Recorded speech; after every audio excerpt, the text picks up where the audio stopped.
كان لنفس أن تموت إلا بإذن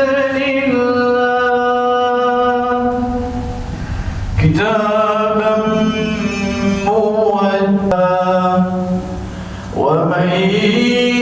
يرد ثواب الدنيا يؤته منها ومن يرد ثواب